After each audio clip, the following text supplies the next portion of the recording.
Yes, back with you. Jim Burns, welcome back. What we got going on here today is a Lionel 6357 Caboose from 1947. We're going to upgrade the incandescent lighting to constant lighting LEDs. And in this picture here you can see I got it all taken apart and cleaned up, ready to go. I had to replace some wiring anyway, so thought this would make a nice project vehicle. So, we'll give it a shot. Okay, in this picture here, one of the first things I did, I removed the window insert and out of the body, and I wrapped it all in parchment paper, just regular baking parchment paper. You line your cookie sheet with it or whatever you're baking. Yeah, Mr. Peaks. Mr. Peaks says hello. Yeah. Well, what I used is double-faced tape here, right on the very corner, and just stretched it around and wrapped it and let it meet up and tied it in with the beginning. I did the upper and the lower windows. And what this will accomplish is block out any of the wiring and control mechanism inside the Caboose that you'd otherwise be able to see.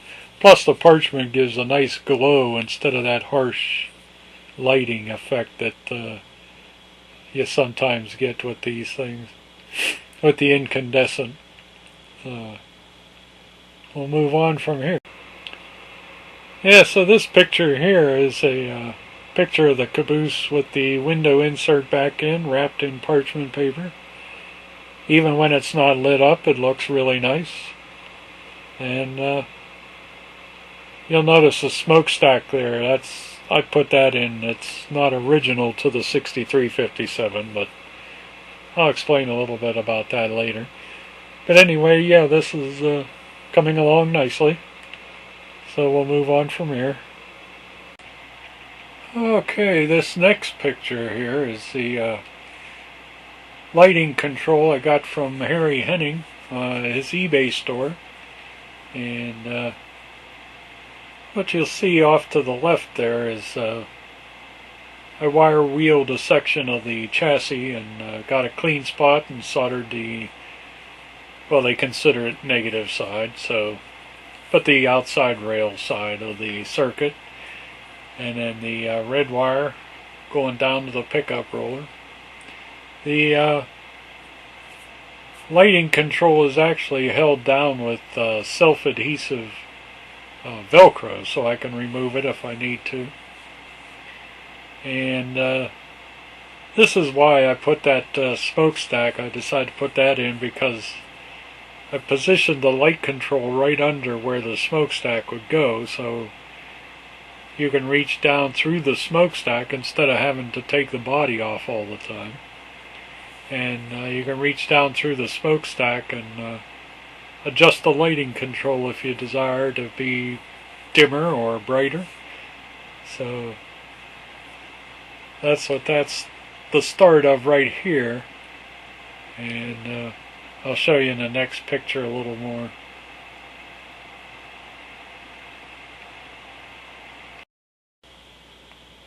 Okay, this next picture here, that shows the LED strip that I used.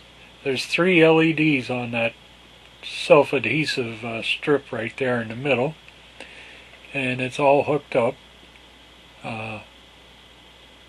These wiring harnesses I used, they're a little much for this application. I could have used smaller ones, but these ones I had on hand, and but they'll do fine. They work all right. So the hole in the center of the chassis there, I just put some electrical tape on there to cover that, so the light doesn't go on down to the middle of the track there. So, but Alright, let's move on to the next picture.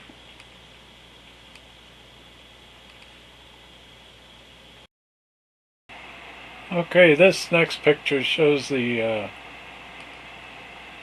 little better picture of the LED strip. As you can see, each LED, it shows up like yellow, and but once they're lit up, they're nice and white. So I just wanted to show you a little better view on that one.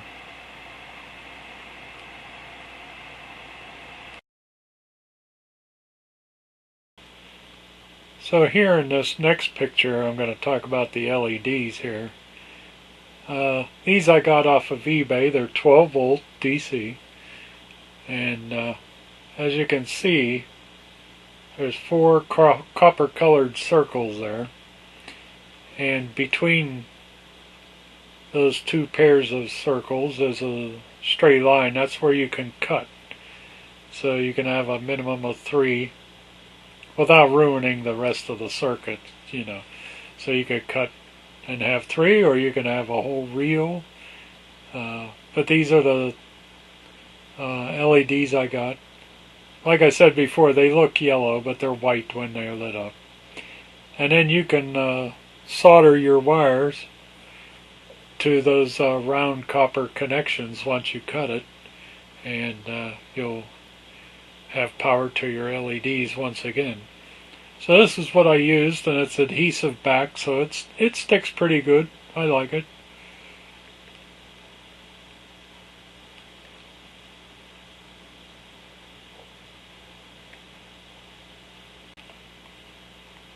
Okay, here we have a picture of it lit up, nice and bright. That's off of track power, so it's taking the AC voltage from the transformer, converting it to DC, and lighting up the LEDs. Working out pretty good.